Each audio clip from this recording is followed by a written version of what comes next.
வீடியோல மத்தியமாவோட revision plan தான் பார்க்க போறோம். அப்படியே நோட் பண்ணிக்கோங்க. நான் சொல்ல நோட் பண்ணிட்டு இன்னைக்கு எதாவது டெஸ்ட்னு நோட் பண்ணி வச்சுக்கோங்க. ஜூன் 16ல இருந்து ஸ்டார்ட் பண்றோம். ஜூன் 16 பாருங்க. ஃபர்ஸ்ட் வந்து பாவார்த் போயம் பாவார்த் மீனிங் இருக்கு இல்லையா, அதுதான் நம்ம ஃபர்ஸ்ட் படிக்க போறோம். இம்பார்ட்டன்ட் சொல்லியிருக்காங்க இல்லையா, அது மட்டும் படிச்சாலே போதும். அடுத்தது டே 17 ஜூன் 17 பாருங்க. போயமோட கொஸ்டின் ஆன்சர் படிச்சுக்கோங்க, சரியா? அடுத்தது ஜூன் 18 வந்து ஸ்டோரியோட கொஸ்டின் ஆன்சர். அடுத்தது ஜூன் 19 என்ன படிக்கணும் அப்படின்னா, ஸ்டோரி இருக்கு இல்லையா, அதில் ஒரு எஸ்ஸே இருக்கு இல்லையா, அது ஃபர்ஸ்ட் எஸ்ஸே. அடுத்தது போயம் ஜூன் 20 வந்து போயமோட எஸ்ஸே இருக்கு இல்லையா, ஃபர்ஸ்ட் எஸ்ஸே. அடுத்தது போயமோட எஸ்ஸே செகண்ட். அடுத்தது போயமோட எஸ்ஸே தேர்டு. ஸோ இப்போ first lesson, second lesson, third lesson, lesson 1, lesson 2, lesson 3. So இப்போ இதை படிச்சுக்கணும், சரியா? இது என்ன இம்பார்ட்டன்ட்னா உங்களுக்கு கொடுத்துருக்கேன், அதை நீங்கள் படிச்சுக்கோங்க. இம்பார்ட்டன்ட் 3 கொடுத்துருக்கேன் இல்லையா, அதை மட்டும் படிச்சுக்கோங்க. அடுத்தது ஜூன் 25 என்ன டெஸ்ட் அப்படின்னா, இந்த லெசன் 1 வேண்டாம், நம்ம இம்பார்ட்டன்ட் சொல்லியிருக்கல, அதை படிச்சுக்கோங்க. ஜூன் 25 என்ன படிக்கணும் அப்படின்னா, ஸ்டோரியோடைய எஸ்ஸே ஆல்ரெடி 1 பார்த்துட்டோம், இப்போ செகண்ட் எஸ்ஸே செகண்ட் பார்த்துக்கணும். அடுத்தது ஸ்டோரியோட எஸ்ஸே 3, சரியா? இது second paper, story second paper தானே, செகண்ட் பேப்பர் 3. சரி, அடுத்தது ஃபர்ஸ்ட் பேப்பரில் மெமரி எது ஃபர்ஸ்ட் பேப்பரு ஜூன் 27, சரியா? ஜூன் 30 வந்து மீனிங்ஸ், லெசன்ஸோட மீனிங்ஸ் இம்பார்ட்டன்ட் கொடுக்குறேன், வீடியோ கொடுக்குறேன். அடுத்தது ஆப்போசிட்ஸ் நெக்ஸ்ட் டே. அடுத்தது பரத் மிலாப் இருக்கு இல்லையா, அதில் கொஷின் ஆன்சர்.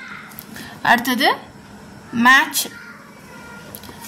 லெசனோட மேட்ச். அடுத்தது சென்டென்ஸ் மேக்கிங், லெசன்ஸோட சென்டென்ஸ் மேக்கிங், சரியா? ஜூலை 7 என்ன படிக்கணும் அப்படின்னா, பரத் மிலாப் இருக்கு இல்லையா, அதில் எஸ்ஏ ஃபர்ஸ்ட்டும் செகண்டும் இம்பார்ட்டன்ட் சொல்லல, ஃபர்ஸ்ட் 2 பரத் மிலாப் சேம் அதே பரத் மிலாப்பில் எஸ்ஏ தேர்டும் 4th மொத்தம் 5 படிக்கணும் இம்பார்ட்டன்ட்.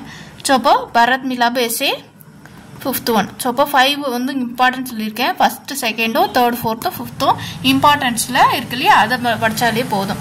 அடுத்தது ஜூலை 10 என்ன படிக்கணும் அப்படின்னா, லிங்க் பாருங்க, கிராமர் லிங்க். ஜூலை 11 டெஸ்ட் என்னன்னா பச்சன், சரியா? ஜூலை 14 என்ன அப்படின்னா பேராகிராஃப் கொஸ்டின் ஆன்சர். லெசனில் பேராகிராஃப் கொஸ்டின் ஆன்சர் இருக்கும், அது படிக்கணும். ப்ளஸ் வந்து டிரான்ஸ்லேஷன் பார்த்துக்கலாம், சரியா? டிரான்ஸ்லேஷன் 8 இருக்கு இல்லையா, தமிழ் ஆர் இங்கிலீஷில் எழுதுறது, இல்லைன்னா ஹிந்தி மேம் எழுதுறது இருக்கு இல்லையா, அது மாதிரி நீங்கள் தமிழ் ஆர் இங்கிலீஷில் முதல் பார்த்துப்போம், அப்புறம் ஹிந்தி மேம் அப்புறம் பார்த்துப்போம். ஜூலை 15 லெசனோட கொஷின் ஆன்சர் மொத்தம் 8 கொடுத்துருக்கேன், ஃபஸ்ட்டு 4 படிச்சுக்கோங்க. அடுத்தது லெசனோட கொஷின் ஆன்சர் அடுத்த 4 படிச்சுக்கோங்க. ஸோ அப்போ ஜூலை 17 என்ன படிக்கணும் அப்படின்னா, லெசனோட கொஷின் ஆன்சர்லாம் முடிஞ்சிருச்சு, நம்பர் படிச்சுக்கோங்க. நம்பர்ஸு ஈஸி தான், ப்ளஸ் வந்து டிரான்ஸ்லேஷன். இதெல்லாம் ஏன் வந்து ஒன்றா கொடுக்குறேன் அப்படின்னா, ஒரு வாட்டி இதை வாசித்தாலே போதும், இதுக்குன்னு தனியாக ஸ்பெண்ட் பண்ணணும் டைம்லாம் இல்லை. இப்போ நீங்கள் ஒரு வாட்டி இதை ரீட் பண்ணிட்டாலே அங்கே எக்ஸாமில் போய் எழுதிட முடியும், சரியா? அடுத்தது கிராமரில் ஜூலை 18 வாச்சிய ஜோடியே எல்லாம் இருக்கு இல்லையா, ஸோ கிராமர் அதோட வீடியோ கொடுத்துருவேன். शुद्ध कीजिए. அடுத்தது शुद्ध कीजिए டெஸ்ட். शुद्ध कीजिए கிராமர் ஜூலை 21. ஜூலை 22 என்ன டெஸ்ட் அப்படின்னா, லெசனோட எஸ்ஏ மொத்தம் வந்து உங்களுக்கு 4 எஸ்ஏ படிக்கணும்.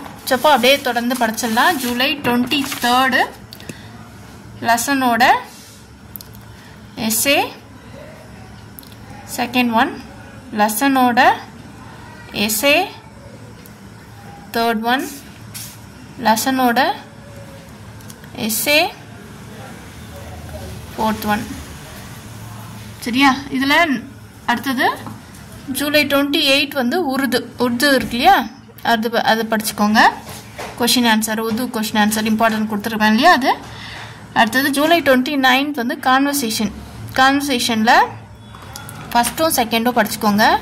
மொத்தம் 3 இம்பார்ட்டன்ட் இல்லையா? ஸோ இப்போ கான்வர்சேஷனில்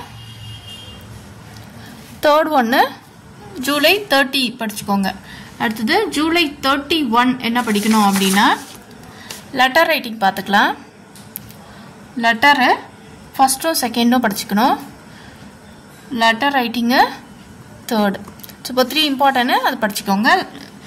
அடுத்தது ஆகஸ்ட் 4 என்ன படிக்கணும் அப்படின்னா நிபந்து இருக்கு இல்லையா? நிபந்து படிக்கணும். எஸ்ஐ நிபந்து ஃபர்ஸ்ட் ஒன்றும் செகண்ட் ஒன்றும் பேப்பர் 1 செகண்ட் பேப்பரில் ஃபர்ஸ்ட் ஒன்று நிபந்து ஜென்ரல் எஸ்ஏ இருக்கு இல்லையா? அது ஃபர்ஸ்ட் ஒன்றும் செகண்ட் ஒன்றும் ஜென்ரல் எஸ்ஏ, தேர்ட் ஒன்றும் ஃபோர்த் ஒன்றும் இம்பார்ட்டண்டாக 4 சொல்லியிருக்கேன். ஸோ 4 படிக்கணும். August 6 test full question paper test paper 1 paper 2 test 2 paper 1 paper 2 test 3 paper 1 paper 2. August 9 உங்களுக்கு எக்ஸாம் எழுதுவீங்க. இப்போ எக்ஸாம் எழுதுவீங்க சரியா?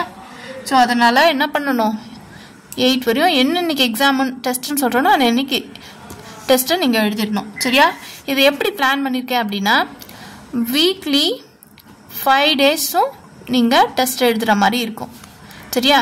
Saturday Sunday leave. ஏன் லீவு? இந்த 5 டேஸ் படிக்காதவங்க இந்த சாட்டர்டே சண்டே முடிக்கணும் அப்படின்றதுக்காக சாட்டர்டே சண்டே எந்த கமிட்மெண்ட்டும் இல்லை. ஸோ அப்போது நீங்கள் 5 டேஸு இதில் முடிக்கணும். இந்த 5 டேஸோட போர்ஷனை சாட்டர்டே சண்டே முடிக்காதவங்க கண்டிப்பாக முடிக்கணும் சரியா? அடுத்த மண்டே வரும்போது நீங்கள் முடிச்சுட்டு புதுசாக எடுத்துக்கணும் சரியா? ஸோ அப்போது டோட்டலாக 5 டேஸ் கணக்கு வச்சா இன்னும் 40 டேஸில் உங்களுக்கு எக்ஸாம் வரும் சரியா? 40 டேஸ் இருக்குது. ஒரு வேறு ரிவிஷன் கிளாஸ் உங்களுக்கு தேவைப்படுது அப்படின்னா நீங்கள் இந்த நம்பருக்கு கால் பண்ணி நீங்கள் ரெஜிஸ்டர் பண்ணிக்கோங்க. ரிவிஷன் கிளாஸஸ் வந்து எப்படி இருக்கும் அப்படின்னா வீடியோஸ் வந்து நான் கொடுத்துருவேன். இந்த இப்போ கான்வர்சேஷன் 1-2னா அன்னியோட வீடியோ வந்து முந்தின நாள் உங்களுக்கு கிடச்சிரும். ஸோ அப்போது நீங்கள் அதை படிச்சிடலாம் சரியா? படிச்சுட்டு அன்னைக்கு டெஸ்ட் எழுதிடலாம் சரியா? இனிமேல் டெய்லி படிக்கிற மாதிரி தான் இருக்கும். அப்போ தான் உங்களால் என்ன பண்ண முடியும் கரெக்டாக அந்த டைமுக்கு முடித்து நல்ல மார்க்கை ஸ்கோர் பண்ண முடியும் சரியா? இப்போ நான் கொடுத்துருக்க போர்ஷனே ரொம்ப கம்மி தான். நான் என்னவோ அப்படியே அதிகமாக கொடுத்துருக்கேன் அப்படின்னு நினைக்காதீங்க. ஏன்னா நீங்கள் 7 லெசன் அப்படி இருக்கும்போது நீங்கள் 4 தான் படிக்கிறீங்க. அதுவும் எஸ்ஏ மட்டும் தான் படிக்கிறீங்க, செலக்டடாக படிக்கிறீங்க. ஸோ அப்போ அதனால் கம்மி தான், ரொம்ப போர்ஷன் கம்மியாக தான் இருக்குது. நீங்கள் மொத்தமே படிக்கலை, செலக்டடாக தான் படிக்கிறீங்க. அதனால் இவ்வளோவா அப்படின்னு நினைக்காதீங்க. இவ்வளோதான் அப்படின்னு நினச்சி ஸ்டார்ட் பண்ணுங்கள் சரியா? ரிவிஷன் கிளாஸ் சப்போர்ட் தேவைப்படுறவங்க என் வாட்ஸ்அப் மெம்பருக்கு எனக்கு வாட்ஸ்அப் பண்ணுங்கள் சரியா? தன்யவாத்.